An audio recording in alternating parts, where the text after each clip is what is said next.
awit. Palad ng taong hindi naaakit iyong masasama. Upang sundan niya ang kanilang pahit maling halimbawa.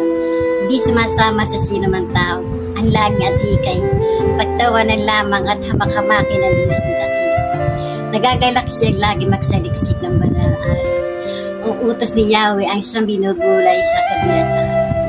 Ang katulad ni isang purong kawis na bibatisa. Sariwa ang dahon, laging namunga kung kapanang.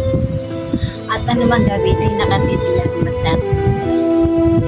Ngunit ibang-iba ang masamang tao, iba ang kawawis. Siya natatangay at naipapatad ng hangin hindi. Ang masamang tao ay parurusahan, hindi nagbiligpis. Iwawali siya sa pagkakatipon ng mga matuwid. Sa taong matuwid ay ito si Yahweh ay sa matinit. Ngunit ang mga masama kailanman